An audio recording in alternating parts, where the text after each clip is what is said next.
Smudge on the saucer, Vance. Think our patrons pay for smudges? Henderson's voice, a low growl, meant my tips took the hit. Again. Rain lashed the cafe windows, mimicking the storm brewing inside. My brother's meds were overdue. The rent was, well, let's not go there. Then she walked in, dripping desperation, babbling French. Henderson waved her off. But something in her cornflower eyes. I couldn't. A few clumsy phrases, that's all it took. Next thing I knew, Henderson was firing me. Another zero on the end of my problems. They thought that was the end of it, didn't they? That a small kindness wouldn't matter. They have no idea how her quiet kindness will change everything. And neither did I. Not then. One rainy Tuesday, a single act of kindness, a few words of forgotten French spoken to a lost elderly tourist cost her the one thing she couldn't afford to lose her job. As she walked home in the pouring rain, jobless and defeated, she believed she had hit rock bottom. She had no idea that her small gesture of humanity had sent a ripple across the city, a ripple that was about to return to her as a tidal wave in the form of a billion-dollar empire and a jet-black limousine sent for one person, the poor waitress from the Daily Grind Cafe. The life of Amelia Vance was measured in the rhythmic hiss of the espresso machine and the acrid scent of burnt coffee beans. At 24, her dreams of curating art exhibits in sunlit galleries, a passion she'd pursued to the tune of a $70,000 student loan, had curdled into the reality of serving lukewarm coffee to impatient customers at the Daily Grind Cafe in the less glamorous part of downtown. Her uniform, a drab brown apron over a faded black t-shirt, always smelled faintly of grease and despair.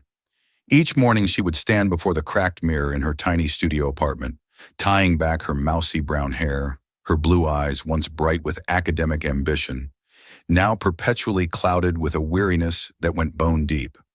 The apartment itself was a testament to her struggle. A stack of red-stamped envelopes sat on her kitchen counter, a silent, menacing chorus of overdue notices. The rent, the electricity, the crippling student loan payment. But the most terrifying of all was the pharmacy bill. Her brother Leo was her world. At 16, he was all sharp angles and a brilliant, sarcastic wit. But his body was betraying him. A rare autoimmune disorder required a cocktail of medications so expensive they felt like a cruel joke. The latest refill was pending, and the pharmacist's last call had been polite but firm. Without payment, there would be no more medication. The thought sent a familiar spike of ice-cold panic through Amelia's chest. This Tuesday was particularly grim. A relentless gray rain lashed against the cafe's windows, mirroring the storm inside her. Her shift had started with a dressing down from her manager, Mr. Henderson, a man whose small stature was offset by a towering sense of self-importance. "Vance," he'd barked, his finger jabbing at a microscopic smudge on a saucer. "Is this your standard of excellence? Do you think our patrons pay for smudges? This comes out of your tips." It was an empty threat, but it set the tone for the day. Her tips were already abysmal. The lunchtime rush was a blur of mumbled orders, impatient glares, and the clatter of ceramic on cheap wood. She moved like an automaton, her smile a brittle facade.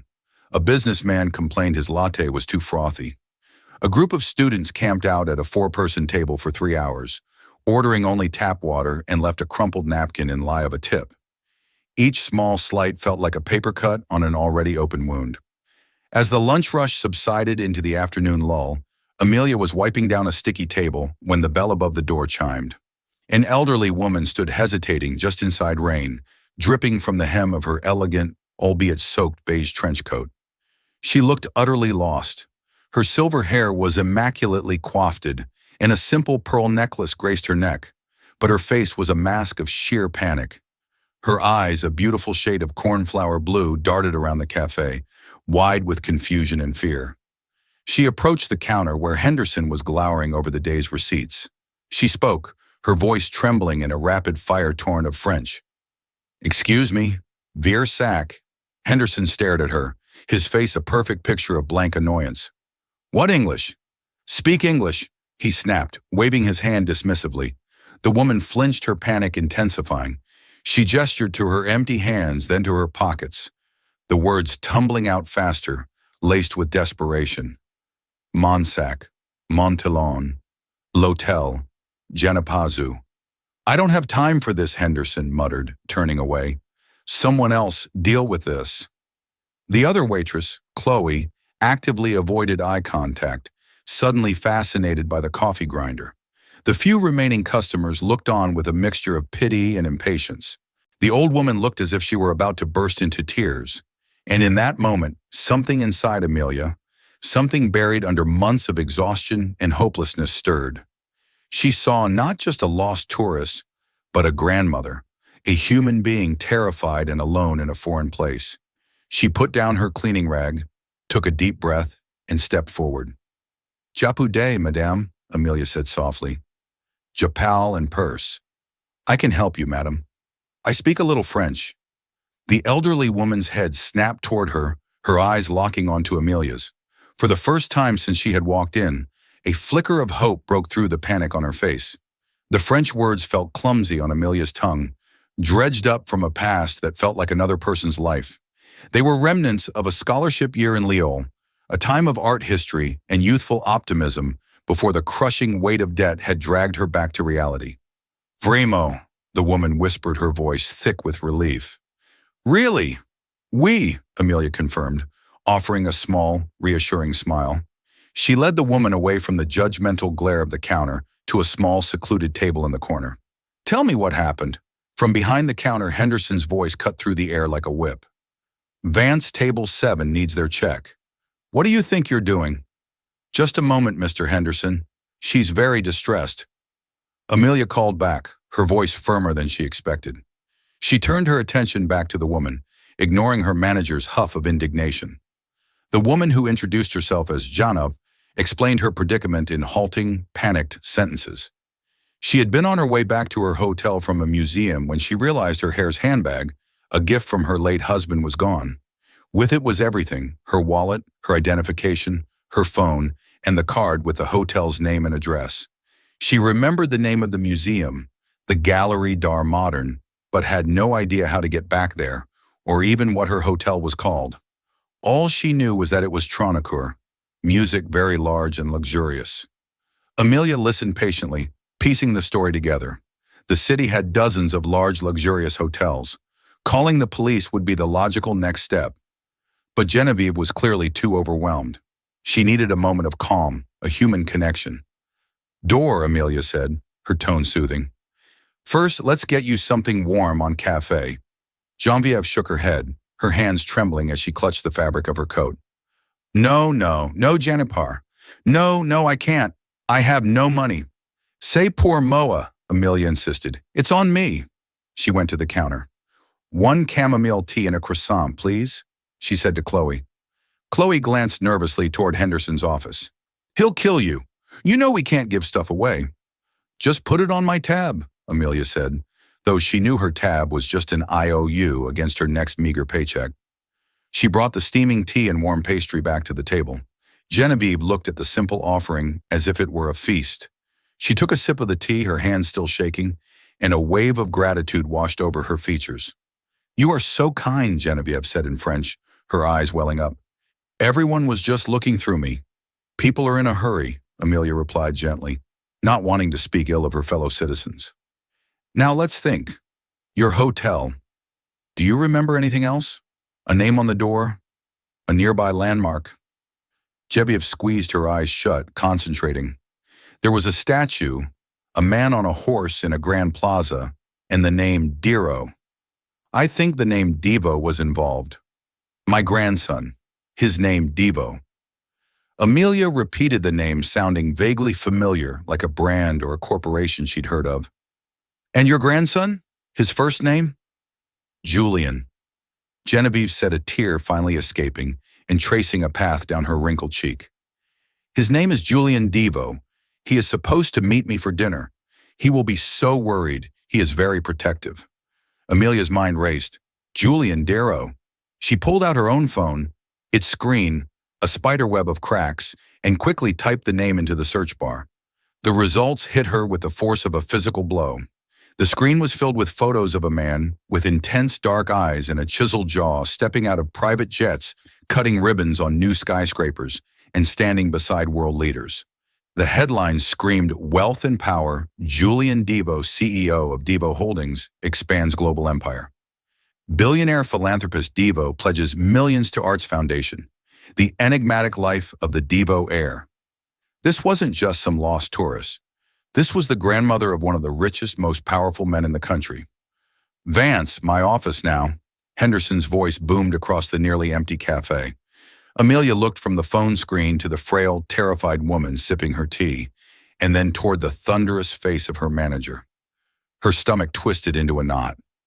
She knew with a dreadful certainty that her small act of kindness was about to come at a very high price. Amelia took a steadying breath and gave Genevieve's hand a gentle squeeze. "Oma Silve," she whispered before turning to face her boss. The walk to Henderson's cramped windowless office at the back of the cafe felt like a walk to the gallows. The air inside was stale, smelling of old paperwork and microwave soup. He didn't ask her to sit. He stood, arms crossed, his face flushed with anger. 45 minutes, he began, his voice low and seething. "You spent 45 minutes of company time coddling some tourist who probably wandered out of the Four Seasons without her nanny. And I saw you give her a tea and a cross. Did you ring that up, Vance?" "I was going to pay for it myself," Amelia said, her voice quiet but steady. The woman was in hysterics. She's lost everything. Her purse, her phone. She doesn't speak a word of English. That is not our problem. Henderson slammed his hand on his desk, making a stack of papers jump. "Our problem is selling coffee. It's serving customers who actually pay. While you were playing United Nations Translator Table 4, left without tipping because their cups were empty, you are here to make me money, not to run a charity." She needed help, Amelia insisted, a spark of defiance igniting within her. No one else was willing to do it. "Because everyone else understands what a job is," he sneered. "It's about productivity, efficiency, not holding some rich old lady's hand. For all you know, it's a scam. She probably does this every day to get a free lunch." The accusation was so vile, so far from the genuine terror she had seen in Genevieve's eyes, that Amelia couldn't stop the words from escaping. "That's a horrible thing to say. She is a person, Mr. Henderson, not a line item on your balance sheet." Henderson's eyes narrowed to slits. "You've got a real attitude problem, Vance. You think because you went to some fancy college, you're better than this job. Well, you're not. You're just a waitress, and right now you're a terrible one."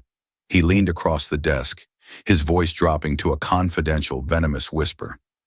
"You are on your final warning. Get back out there. Give that woman a map and point her to the door. I don't want to see her here when I come out in 5 minutes.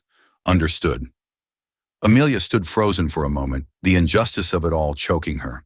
She wanted to scream to tell him what he could do with his miserable job. But the image of Leo's face, pale and depending on her, flashed in her mind. She couldn't afford to be fired. Swallowing her pride, she gave a curt, bitter nod. Understood. She walked back into the cafe, her heart pounding with a mixture of anger and shame. Genevieve looked up at her, her eyes wide with concern. "Is everything all right, my dear?" she asked in French. Amelia forced a smile that didn't reach her eyes. "Everything is fine," she lied. "Now let's figure this out." She knew she couldn't call the number for Devo Holdings from her own phone, with Henderson breathing down her neck. Her next move had to be decisive. She had to get Genevieve to a safe place. A taxi was the only option. She looked in her own worn purse, pulling out the contents of her wallet.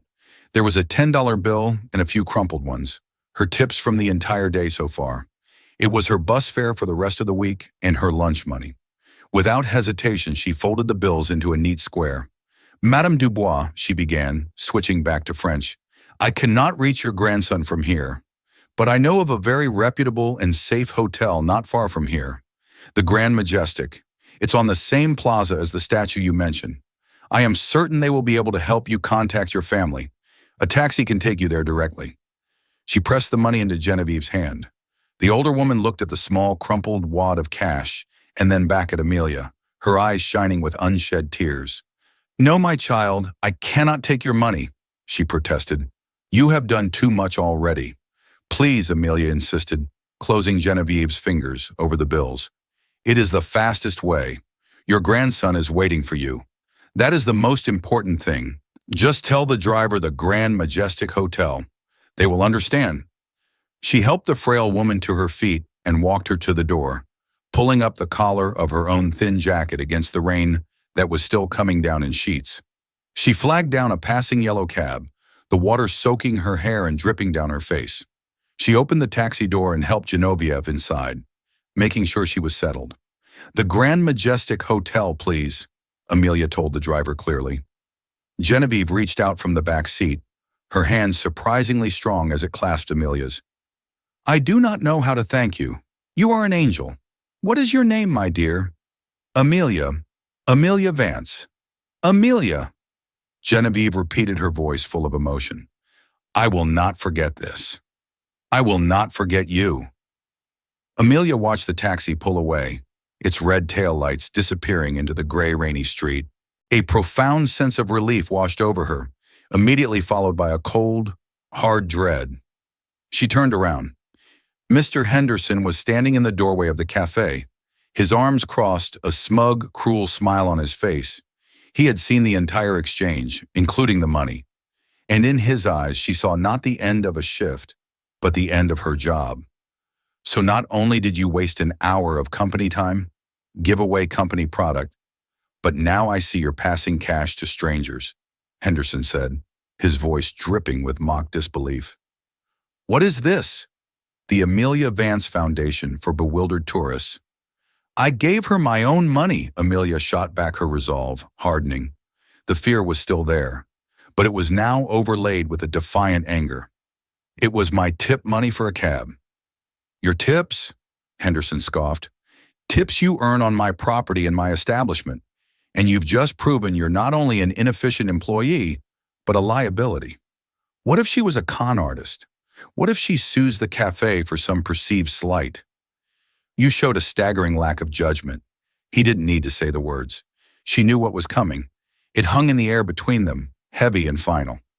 "Get your things, Vance," he said, his voice flat and devoid of any emotion. "You're fired. Your final paycheck will be mailed to you." The words hit her, but she felt strangely numb. It was the moment she had been dreading for months, and now that it was here, a bizarre calm settled over her. She didn't plead. She didn't argue. She simply turned, walked to the staff locker room, and gathered her meager belongings, her purse, her cracked phone, and a well-worn copy of A History of Impressionism she'd been trying to read on her breaks. As she walked out the front door, Chloe shot her a sympathetic, helpless look. Amelia just nodded a silent acknowledgement and stepped out into the deluge. The rain, which had been a backdrop to her miserable day, now became the main event. It plastered her thin jacket to her skin, sending shivers down her spine that had nothing to do with the cold. She couldn't afford a cab, and she'd given away her bus fare. Her apartment was a 40-block walkway, so she walked. Each step was heavy-laden with the weight of her failure. The city lights blurred through the rain-streaked curtain of her vision. The sounds of traffic, the blare of horns, the chatter of people huddled under awnings. It all seemed to be happening in another world. Her world had shrunk to the rhythmic slap of her worn-out sneakers on the wet pavement and the frantic, looping thoughts in her head. Fired. The word echoed with the finality of a slamming door, fired from a job she hated, but a job she desperately needed. How was she going to pay rent at the end of the month? How was she going to buy groceries? Leo, his name was a physical pain in her chest. The pharmacy, the medication. She had failed him. The one person she had sworn to protect, to provide for, and she had failed. She thought of their parents lost in a car crash 3 years ago, and the promise she had made to her weeping 16-year-old self at their funeral, that she would always take care of Leo. The memory was so vivid, it brought hot tears to her eyes, which mingled with the cold rain on her cheeks. She passed by the glittering storefronts of the upscale district, the same area where Genevieve's hotel was probably located. Mannequins draped in designer clothes stared out at her with blank, indifferent eyes. Warm light spilled from fancy restaurants where people laughed and drank wine, oblivious to the storm and to the invisible drowning girl walking past their window. She felt like a ghost haunting the edges of a world she could see but never touch. Her mind replayed the events at the cafe. Had she done the right thing? Every sensible part of her brain screamed no. She should have kept her head down, served the coffee, and taken the verbal abuse. It was the price of survival. But the image of Genevieve's terrified face wouldn't leave her. In that moment, helping her had felt like the only human thing to do. She had chosen compassion over caution, and now she was paying the ultimate price. By the time she reached her rundown apartment building, she was soaked to the bone and shivering uncontrollably. The lobby smelled of damp carpet and boiled cabbage. She trudged up the 3 flights of stairs, her legs aching, her spirit crushed. She unlocked the door to her small apartment and stepped inside. The first thing she saw was the stack of red envelopes on the counter. They seemed to mock her, their bold red letters screaming her failure. She dropped her purse and the book on the floor, the sound echoing in the silent room. She sank onto her lumpy sofa, the wet fabric clinging to her. She didn't have the energy to change. She just sat there dripping onto the worn cushions, staring at nothing. The city's gray light filtered through the window, casting long shadows across the room. This was it. Rock bottom. She was jobless, broke, and on the verge of being unable to care for her brother. The hope she had clung to for so long had finally been extinguished by the relentless, miserable reign of her life. She closed her eyes, a single desolate thought consuming her. What am I going to do now? And as she sat there engulfed in the deepest despair she had ever known, she heard a sound from the street below. It was a sound so alien, so out of place in her crumbling neighborhood, that for a moment she thought she was hallucinating. It was the low, powerful, almost silent purr of a high-end luxury engine. Amelia ignored the sound at first, dismissing it as a car passing through, but the purr didn't fade. It stopped idling directly in front of her building. Curiosity, a ghost of an emotion she thought she'd lost, pricked at her. She dragged her weary body off the sofa and peered through the grimy window pane, wiping away a patch of condensation. What she saw made her blink and blink again. Parked at the curb, taking up nearly 2 spots, was a car that didn't belong in her universe. It was a long, impossibly sleek jet black sedan. It wasn't just a nice car, it was a statement. The paint gleamed like polished obsidian, even in the dim rainy twilight, the chrome accents catching the light of the street lamp like scattered diamonds. She recognized the iconic double emblem on the hood, a Mercedes Maybach, a car that cost more than her apartment building. Her first thought was that it was lost. A wealthy driver must have taken a wrong turn and ended up in this forgotten corner of the city. But then the passenger side door opened. A man emerged holding a large black umbrella. He was tall and impeccably dressed in a charcoal gray chauffeur's uniform, complete with a cap and black leather gloves. He moved with an unhurried formal grace that was as out of place as the car itself. He didn't look lost. He looked like he had arrived at a precise destination. He walked to the entrance of her building, his polished shoes clicking on the wet pavement, and disappeared inside. Amelia's heart began to beat a frantic, uneven rhythm. This couldn't be a coincidence. Who would he be visiting the elderly Mr. Gable in 2A? The young couple with the crying baby in 3C. No one in this building commanded the attention of a Maybach and a private chauffeur. A moment later, a firm, polite knock echoed on her apartment door. Knock, knock, knock. The sound was so sharp and clear in the quiet of her apartment that she physically flinched. 1,000 wild thoughts raced through her mind. Was it the landlord coming with a fancy eviction notice? Was it some kind of mistake or a darker thought surfaced? Was it related to her debts? A collector so intimidating they sent a limousine? She stood frozen in the middle of her living room, water dripping from her hair onto the floorboards. The knock came again, just as polite, just as insistent. Summoning a courage she didn't know she possessed, she walked to the door. Her hand trembled as she turned the deadbolt. She opened at a crack, the safety chain still engaged. The chauffeur stood in the dingy hallway, the umbrella now closed and held neatly at his side. He was older, perhaps in his late 50s, with graying temples and a face that was professional and impassive. "Miss Amelia Vance," he asked. His voice was a calm, cultured baritone, completely at odds with the peeling paint and flickering fluorescent light of the hallway. Amelia's throat was dry. "Yes," she stammered. "Who's asking?" The man gave a slight, almost imperceptible nod. My name is Arthur Davis. I have been sent by Mr. Julian Dero. He requests the pleasure of your company. He wishes to thank you personally. The name hit her like a jolt of electricity. Julian Devo, the billionaire, Genov's grandson. It was real. Genov had made it to the hotel. She had told him. Amelia's mind was a maelstrom of confusion. Thank me for what? How did you even find me? Mrs. Dubois was most insistent. Mr. Davies explained, his expression unchanging. She described you in the cafe in great detail. Mr. Devo's associates are very resourceful. He is waiting for you now. If you'll be so kind as to gather your things, I am to escort you to his estate. His estate? The words sounded like something from a novel. Amelia looked down at her soaked, shabby clothes at the puddle forming around her feet. She thought of her messy apartment, the stack of bills on the counter. The idea of her, Amelia Vance, being escorted to a billionaire's estate was so ludicrous, so utterly beyond the realm of possibility that she almost laughed.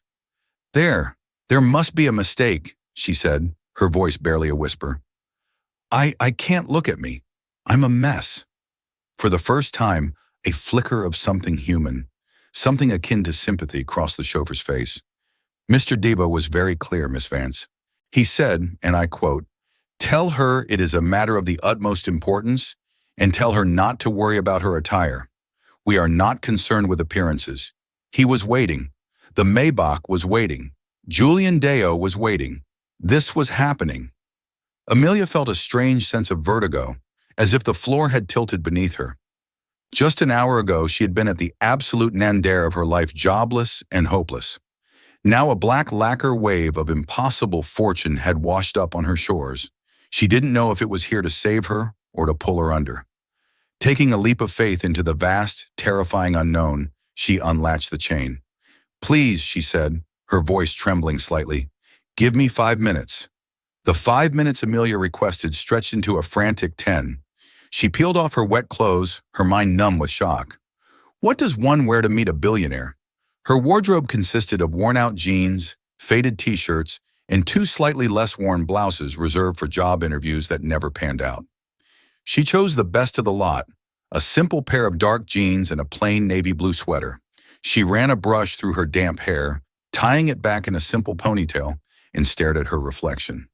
The same torrid, pale face stared back, but her eyes held a new emotion, a wild, terrified bewilderment.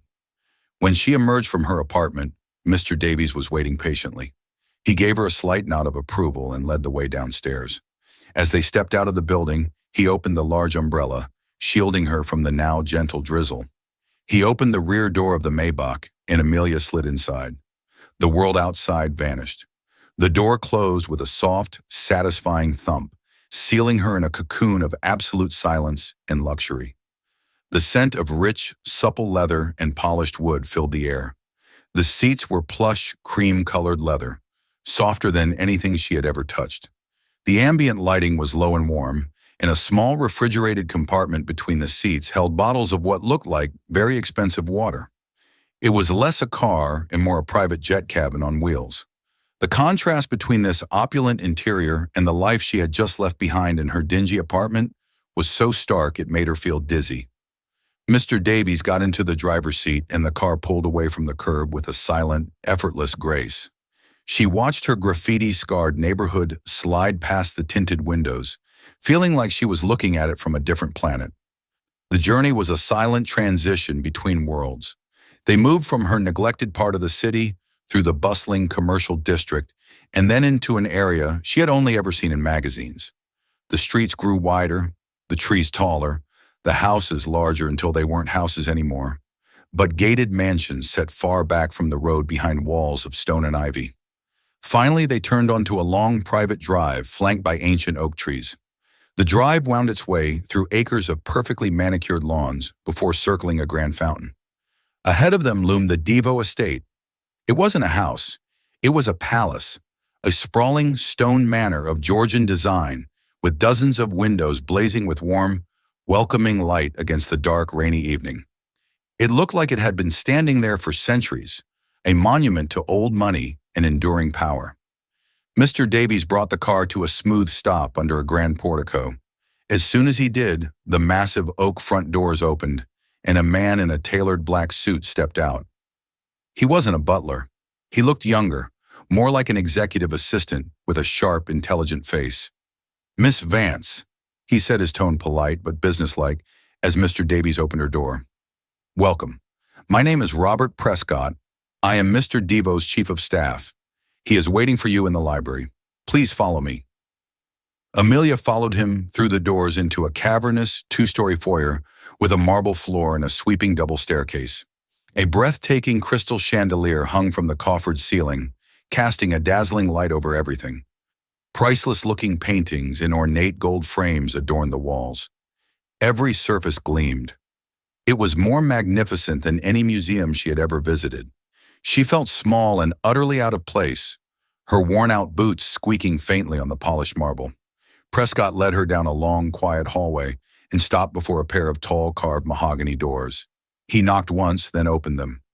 "Miss Vance has arrived, sir." He stepped aside, gesturing for her to enter. Amelia took a hesitant step across the threshold and into the library. The room was vast and majestic. Floor-to-ceiling bookshelves filled with leather-bound volumes lined every wall. A fire crackled merrily in a large carved stone fireplace, casting a warm, flickering glow on the room. In the center of the room, standing before the fire with his back to her, was a tall man holding a glass of what looked like whiskey. He turned slowly. It was him, Julian Dio. He looked exactly as he had in the photos online, but the images hadn't captured the sheer intensity of his presence. He had dark, penetrating eyes that seemed to see right through her, a strong jaw and an air of coiled energy of a man accustomed to command. He was wearing a simple dark cashmere sweater and tailored trousers, casual attire that probably cost more than her entire year's rent. "Miss Vance," he said. His voice was deep and smooth, with a quiet authority that filled the grand room. "Thank you for coming. Please sit." He gestured to one of the plush leather armchairs arranged near the fire. Amelia perched on the edge of the seat, feeling like a sparrow that had accidentally flown into a lion's den. Julian Dio didn't sit. He remained standing by the fire, studying her with an unnerving, analytical gaze. For a long moment, the only sounds were the crackling of the fire and the frantic beating of her own heart. "My grandmother," he began, his voice cutting through the silence, "believes you are an angel?" Amelia shifted uncomfortably. I just did what anyone would have done." "No." He counted, his voice sharp and precise. "You did what very few people would have done. My security team pulled the surveillance footage from the cafe. I watched it. I saw the other customers ignore her. I saw your manager's contempt. I saw you spend nearly an hour of your time you were being paid for, to calm a frightened old woman." He took a step closer. "Then I had my team investigate further. I know you were fired, and I know why. I also know that the $12 you gave my grandmother for the taxi was likely the last of the cash you had on you. My grandmother is the matriarch of a family with a net worth that is difficult to comprehend, and today she was saved by the kindness of a waitress who gave her the last of her bus fare." He paused, letting the weight of his words sink in. "What you might not know, Miss Vance, is that my grandmother has the early stages of Alzheimer's. Her memory comes and goes. She gets confused easily, especially in unfamiliar places. Her getting lost wasn't just an inconvenience, it was incredibly dangerous. You didn't just help a lost tourist, you may very well have saved her life." The revelation hit Amelia with surprising force. The situation was far more serious than she had imagined. Is she all right?" Amelia asked, her concern genuine. A flicker of warmth entered his eyes. "She is. She's resting upstairs. She was very tired, but she wouldn't rest until she knew I had found you. She made me promise." He finally moved from the fireplace and sat in the armchair opposite her, leaning forward, his gaze never leaving her face. The full force of his attention was overwhelming. "So, Amelia Vance," he said, using her first name for the first time, "I find myself in your debt, a debt I fully intend to repay. But a simple check feels insufficient. It would be a transaction, and what you did today was not transactional. It was human. So, I have a proposition for you instead." Amelia stared at him, her mind a frantic scramble of confusion and adrenaline. A proposition. The word hung in the opulent air of the library, feeling both official and deeply ominous. She had braced herself for a perfunctory thank you, perhaps the offer of a cash reward that she would awkwardly accept. She had imagined a check being slid across a polished table, a sum that might keep the wolves from her door for a month or two. But the way Julian Deo was looking at her with that focused analytical intensity told her this was something else entirely. This wasn't a transaction, it was a reckoning. "I've had a rather productive few hours, Miss Vance," he began, his voice a low controlled hum that seemed to absorb the sounds of the crackling fire. "When you're attempting to locate one person in a city of millions based on a first name and a description of a cafe uniform, you find that my organization can be exceptionally thorough. We learn a lot in a very short amount of time." He took a step away from the fire, moving into the center of the room. The maneuver subtly shifted the power dynamic, making her feel even more like a specimen under his microscope. "For instance, I know about the Bachelor of Arts in Art History from Northwood University. Graduated summa cum laude, a truly impressive achievement. I know about the scholarship year you spent in Lyon, which of course explains your impeccable colloquial French. My grandmother commented on it specifically. She said you spoke like the sun on the Amelia's hands clenched in her lap. This was a terrifying level of detail. He wasn't just a grateful grandson. He was a man who commanded an information emperor, and he had aimed it squarely at her. And he continued, his voice dropping a fraction, becoming more personal, more piercing. I know about your brother, Leo. I know about his diagnosis, his treatment regimen, and the crushing, unconscionable cost of the medications required to keep him healthy. That was the blow that landed. It wasn't just an invasion of her privacy. It was an intrusion into the most sacred, painful part of her life, the fear and exhaustion she held at bay every single day. She felt her defenses crumble, a hot flush of shame and fear rising in her cheeks. He knew her deepest vulnerability. Your current circumstances, he stated, not with pity, but as a matter of fact, are a gross misuse of your potential. You possess a specialized education, a rare linguistic skill, and a demonstrable capacity for compassion. Yet you were serving coffee in an establishment where your manager values a clean saucer more than a person's well-being. The system that was meant to reward your intelligence and hard work has instead buried you in debt and forced you into a corner. I, on the other hand, have a problem. A problem that your unique and frankly overqualified skill set is perfectly, almost poetically suited to solve.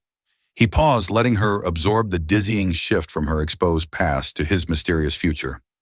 My grandmother Genevieve, he said, his tone softening with genuine affection, requires a companion. Let me be very clear, not a nurse. She has a round-the-clock medical team, the best specialists money can buy. They monitor her health. They administer her medication. They are excellent at their jobs, but they are clinical. They do not feed her soul. He began to pace slowly before the fireplace. She needs someone who can converse with her in her native French about the art she loves, the poetry she remembers from her childhood. Someone to accompany her to museums and galleries, not to push her in a wheelchair, but to stand with her before a Monet and share in the wonder of it. She needs someone with the patience and compassion to be a calm harbor on the days when her memory is foggy. When the world becomes a confusing and frightening place, she needs a friend, a confidant, someone who sees Genevieve, the woman, not just the patient or the matriarch. He stopped his pacing and turned to face her directly, his dark eyes locking onto hers, holding her captive. She needs someone exactly like you, Amelia. The proposition laid bare was so audacious, so far beyond the realm of anything she could have conceived, that Amelia could only stare back in stunned silence. Her brain simply refused to process it. A waitress, a fired waitress. He wanted to hire her to be the companion to a billionaire's grandmother. But she finally stammered, the words feeling thick and clumsy in her mouth. I have no experience. I'm not a caregiver. I'm not qualified. I just work. I worked in a coffee shop. Your qualifications were on full display this afternoon, Julian countered instantly, his voice sharp and decisive, cutting through her self-doubt. Consider it the most unconventional job interview of your life. You were presented with a distressed, confused individual in a high-stress environment. You managed the situation with calm and empathy. You navigated a language barrier. You prioritized a human being's well-being over your own job security. You were resourceful, compassionate, and you acted with profound integrity. Those are not skills you list on a resume. Those are qualities of character. They are precisely the qualifications I am looking for. He walked over to a formidable mahogany desk in the corner of the library and picked up a single sheet of paper. The position naturally comes with compensation. Your starting salary would be $200,000 per year. The number was so astronomical it felt like a joke. It didn't even register as real money. It was a concept, a dream. Her mind tried to do the math what it would mean for the bills, the debt, Leo, and short-circuited. It is a live-in position, he continued as if discussing the weather. You would have a private suite of rooms in a separate wing of the estate. It has its own living area, kitchenette, and entrance.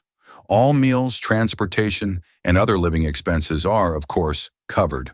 He was building a fantasy brick by gilded brick, but Amelia was still trapped in the foundation of her own reality. It was too much, too fast. There had to be a catch. He seemed to read her mind. He put the paper down and walked back towards her, his expression turning deadly serious. He had saved the most crucial piece for last. But none of that is the most important part of this offer, he said, his voice low and deliberate. My company, Devo Holdings, self-insures. We have one of the most comprehensive corporate healthcare plans in the world. It is a benefit I extend to all my personal staff and their immediate dependents. As my employee, your family would be covered. He let the words hang in the air. All of your brother's medical expenses, Amelia, his treatments, his prescriptions, any specialist he needs to see anywhere in the world, it will all be taken care of completely.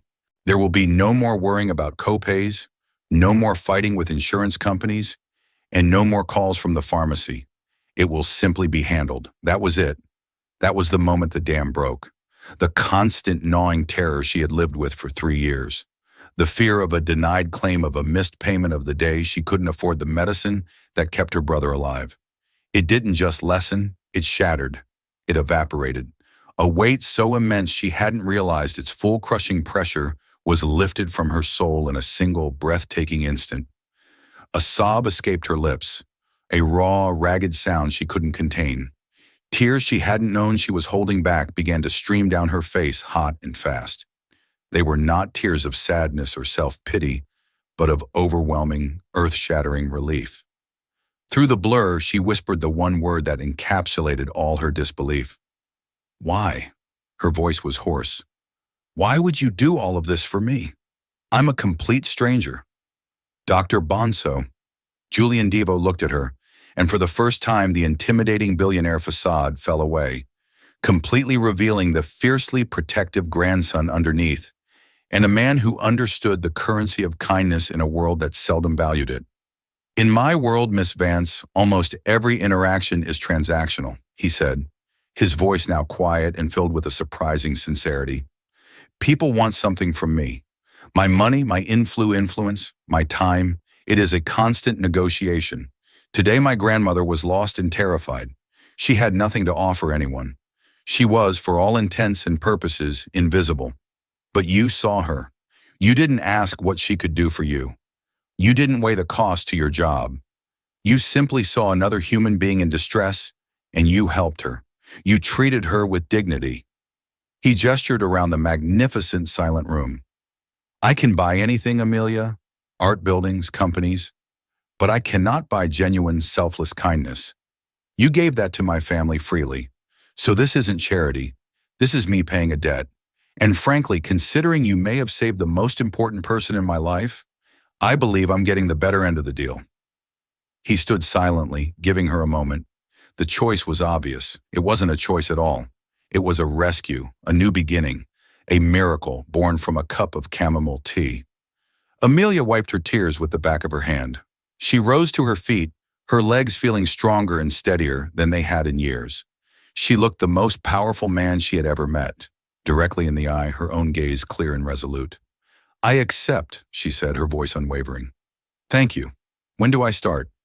A genuine, brilliant smile transformed Julian Devo's face, reaching his eyes and erasing the last traces of his corporate armor. Tomorrow, he said, extending a hand. Welcome to the family, Amelia. Amelia's story is a powerful reminder that our true worth is not defined by our bank account or our job title, but by the compassion we show to others. In her darkest hour, when she felt most invisible, a simple act of human kindness became a beacon that led her out of the storm. It shows us that you never ever know the impact a small gesture can have. The kindness you give away so freely might just be the one thing that comes back to save you. It's a testament to the idea that doing the right thing, even when it costs you everything, can sometimes lead to rewards beyond your wildest dreams. If this story inspired you or restored a little bit of your faith in humanity, please show your support by hitting that like button. Share it with someone who might need to hear a story of hope today. And most importantly, subscribe to our channel and turn on notifications so you won't miss our next story. What's the kindest thing a stranger has ever done for you? Let us know in the comments below. We read every single one. Thank you for listening.